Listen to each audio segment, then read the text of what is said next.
Almost Happy New Year. Not quite time for New Year's, but it's almost time. And I have my New Year's outfit. Now I have to take them off because I can't see. Okay, great. More on this later. Everybody, we made it! Man, I didn't know we was going to make it. We made it. We made it. It's going to be 2025 tomorrow. We made it. Here we are together on the eve of the dawn of a new year and a new day. Take a deep breath. Take a deep breath. We made it to the end of the Big We Podcast Season 6. And you know what? I would like to celebrate because it is always our intention to get 10 whole episodes of this podcast in every year for you. From August to December, we show up every other week and we do our best to get you this information and this fellowship and this energy because we love to do it. And this year we were on track. We have literally never before gotten to 10 episodes. We'd be like 8.5 episodes, 9 episodes. Oh, we're going to do it. And we have never done it. And this year we were on track for 10 episodes. And I went home for Family Fantasy Extravaganza and came back with the illness of the devil. I was so sick. I couldn't talk.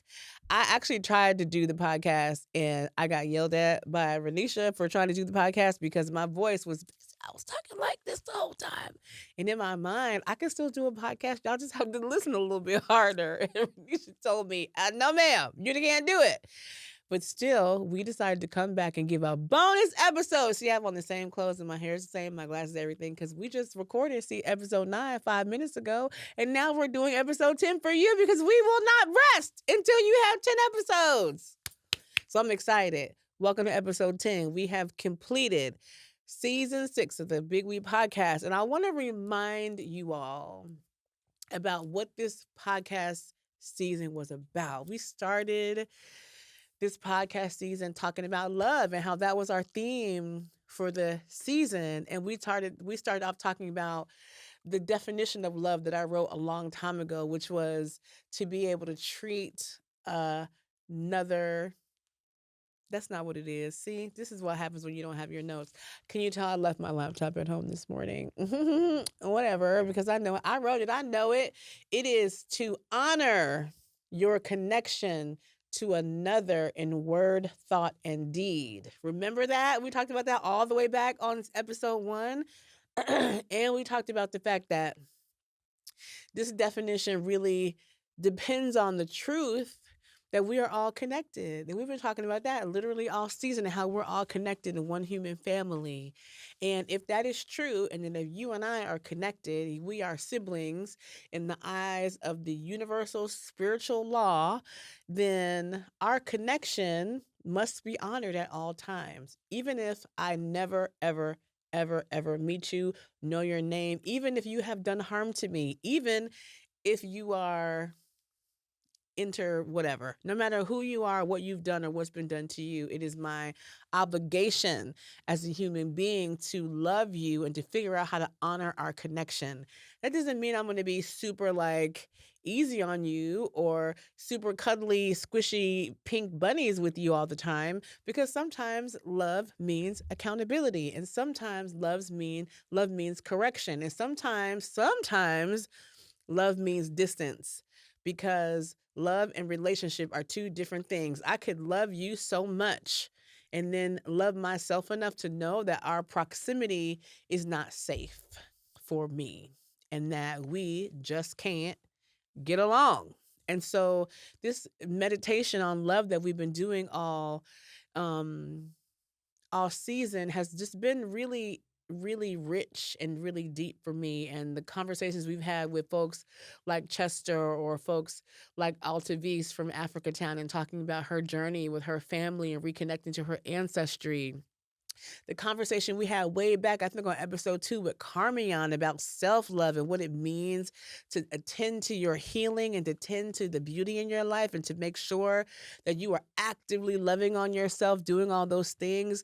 These are the conversations that are I had no idea how important those conversations would be way back in the summer when we started them. And I think I am going to hold on to these conversations in a way that I did not expect. And I feel like our work, I think I've told y'all this story before, is that love is kind of my core value and the thing that's been most important for me in my life for as long as I can remember.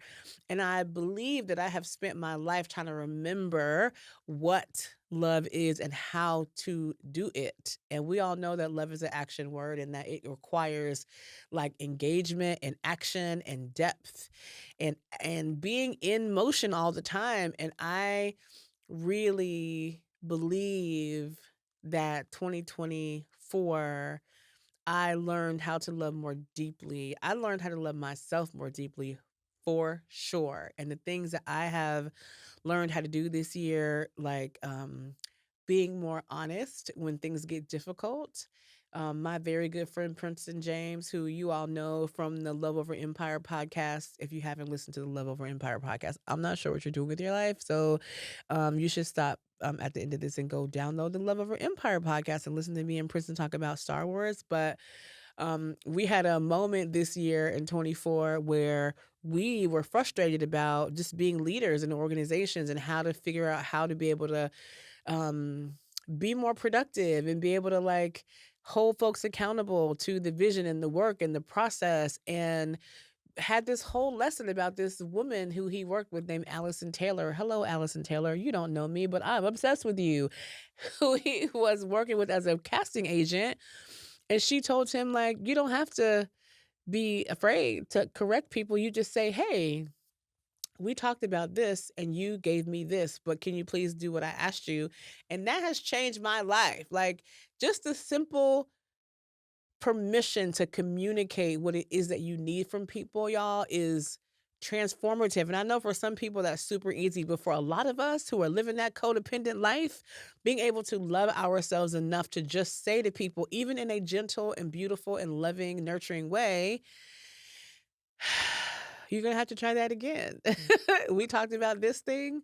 We agreed to this, and this is what happened, and that doesn't work for me. So we need to revisit. It's like, has changed the way that I show up at home, at work, in community, in funding meetings, and all kind of meetings. And I am no longer afraid to just tell people like, hey, that doesn't work. And I need this. And we talked about it and you agreed to it. So I'm going to need you to back up and do it again.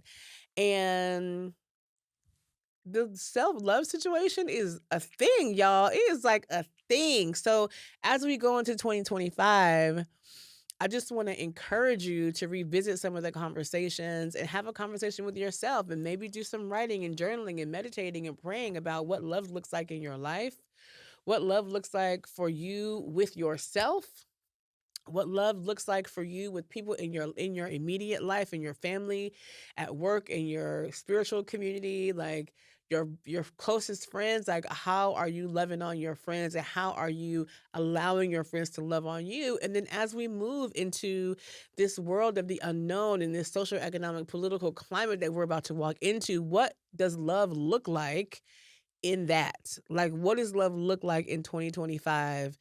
Y'all know we talked about this the day after the election. We know what this is about, y'all. Like, what does love look like? How are you going to love your community and even the people who don't agree with you as we move into 2025? Because that is going to be our challenge, is to remain loving at all times, even when we are being combative, even when we are pushing back, even when we are lamenting the things that are happening around us that we don't like, to be able to maintain that core value and core way of being of love, y'all, right? Yes, yes, yes, yes, yes, yes, yes, yes, yes. Okay. Now, I just feel like it's really important for me to revisit some of the things that we have seen and talked about and heard about together over the last few months. Yes, I want to tell you some of my favorite things that have happened in the last 6 months. Okay, let me tell y'all something. Did you ever go see Blink twice? Did you ever go see Blink twice? Because I still feel like Blink Twice was one of the most powerful, impactful, mind-blowing, exciting, thrilling movies of 2024. I want to remind you that that is the Zoe Kravitz movie. She wasn't in it, but she wrote and directed that movie. It was her first film behind the camera, and I still talk about I was talking about Blink Twice yesterday.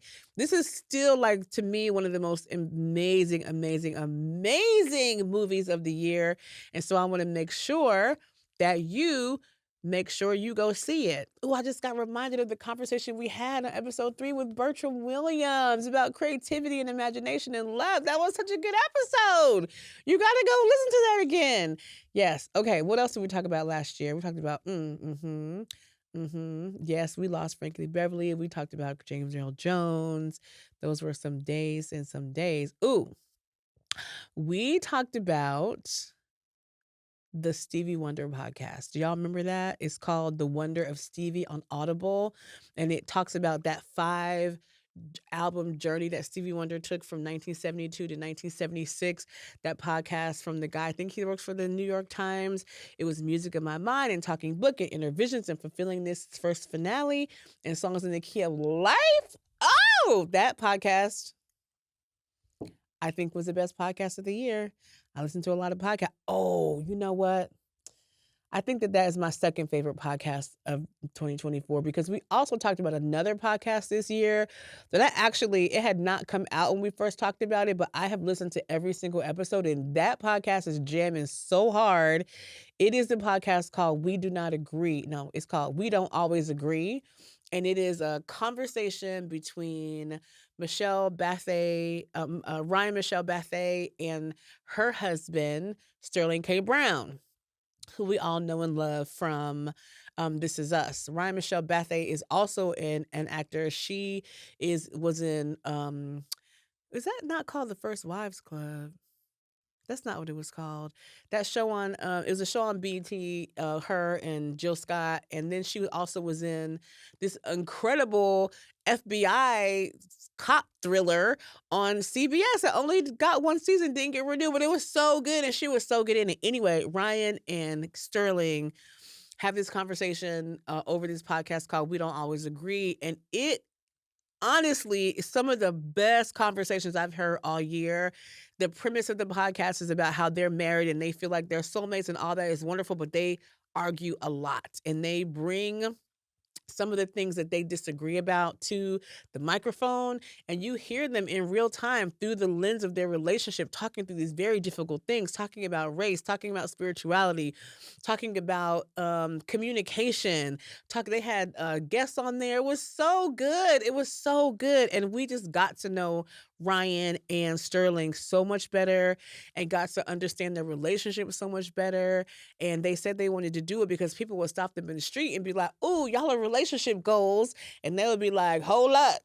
We have a beautiful relationship, but it's not easy. And we want to open the curtain and let you see inside." And when I tell you they let you see inside, like they was legit arguing on one episode. They let us see inside their relationship, obviously, to an extent. They talk about their kids. It's a beautiful, beautiful, beautiful, beautiful podcast. And I feel like I learned a lot about the love between partners, the love between a couple. It was beautiful, beautiful podcast. So y'all should make sure you see that.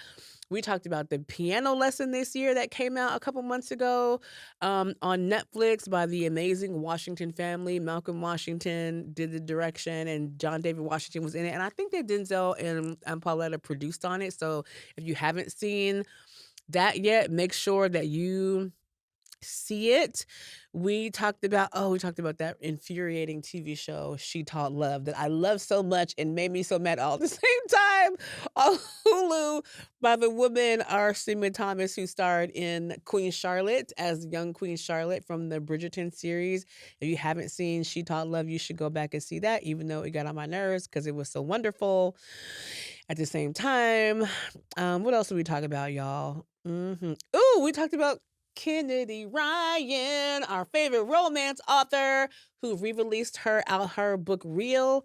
That thing just keeps getting better and better. I swear to God. And if you remember that Kennedy Ryan has a new book coming out, so make sure you look for that in first quarter of 2025 because it is the final book of her series that started with Before I Let Go. And this is the final book about the friend Yasmin, Soledad, and Hendrix. This one's about Hendrix, and you know you want to read it because it's gonna be so good. I can't wait for that book. Me myself, I can't wait for it. Let's see, what else did we do this year? Oh yes, we talked about what happened to my wait a minute, y'all. My notes are acting crazy. Oh, we talked about Cross from Aldous Hodge coming out. We talked about John Batiste's new album.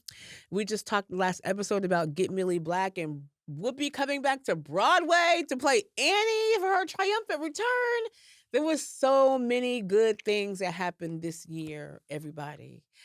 So many beautiful stories, so much beautiful storytelling, and I feel like for those of us who have not had a chance to experience all of those things, we have to take a minute to go back and rewind and repeat and just be like, yes, we are going to watch all of these incredible movies. I just feel compelled to tell you one more time to go see to go see Blink Twice. I mean, I can't stop thinking about that movie. I think Blink Twice might be my favorite movie this year. Although I do want to acknowledge there's a movie that came out that we did not talk about on this show.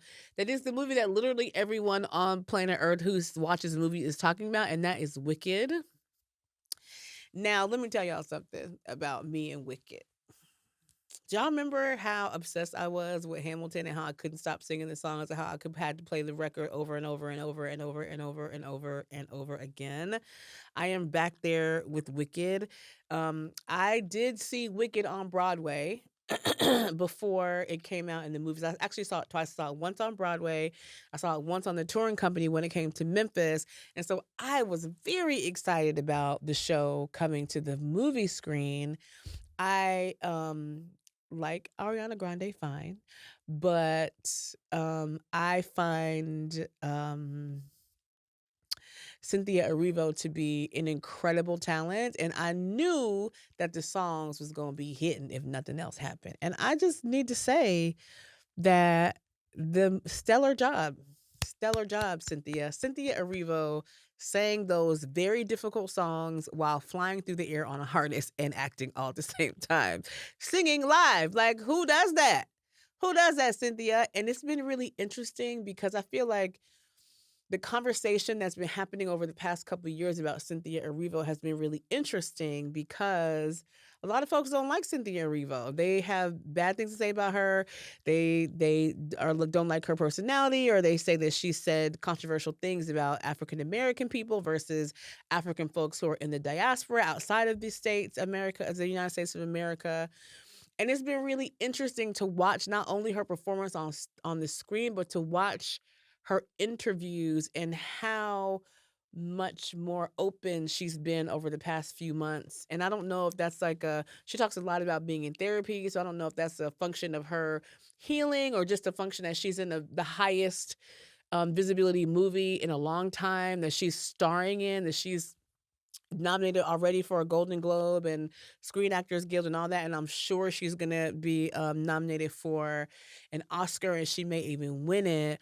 But it's just been really interesting and beautiful to watch her commentary on life and her presence evolve on in the media as this character of Elphaba unfolds in front of us on the screen, and so many people have been able to see and experience that story who've never seen it before because they don't have access to Broadway or theater in general. And for this movie to come out in this moment that we're in socially, I feel like is so important. And I'm hoping, let me tell y'all what I did. There was a little girl. She's not a little girl. She is a young woman who I feel like I've told y'all this story before. I'm gonna tell it again. I don't care. She goes to University of Memphis, and she stopped me in the parking lot at the movie theater and asked to interview me about my reaction to the movie. And of course I said, yes, this young Black woman is trying to get a career in publishing. I'm of course going to talk to her. And she had on a hot pink dress. And I asked her, like, why did you decide to wear that dress? Have you ever seen this show before? And she was like, I've never seen it. I just, wanted to dress up for the show, and I decided to wear pink over green. And I was like, I will do this interview with you on one condition. once you finish the movie, I want you to go home and write an essay about your choice of outfit and to talk about in the essay whether or not, having seen the movie, you would have made a different choice, number one, and number two, why you defaulted to the pink outfit in the first place. And do you know, last week that girl texted me an essay and she wrote a whole beautiful essay about the socio-political dynamics of the movie and how it reflected today's times and how, had she had a chance to do it all again, she would have worn green. And I was like, I can't believe this girl did my assignment. It was amazing. But my point is, I really feel like this movie, this Wicked movie, not only gives us a chance to be very entertained and have some incredible new songs in our shower singing repertoire, because them songs are jamming, you hear me? They are jamming, but it also just gives us such a beautiful container to reflect and to think about and to plan and strategize and to transform and evolve in the moment that we're in this planet that I love so much. Sometimes I wonder, why did I come to Earth? This is a hard place to live. I should have went to Jupiter or something. But this is where we are, and I love this place. It is such a beautiful and warm and wonderful place, and I love humanity so much. They were laughing at me at the they were laughing at me at the office the other day because I did one of those ancestry tests. I did the African ancestry one because they don't keep your DNA and sell it to bad people. And I did the test and I got an email from them and it said, "We're so sorry, we couldn't find any human DNA in your sample." And the team was laughing at me because they said I was an alien. But whatever, maybe I am. That's not the point. Even if I am an alien, I love human beings. Human beings are so complex and so amazing and so beautiful and full of so much possibility and so much like opportunity to really grow and learn and become.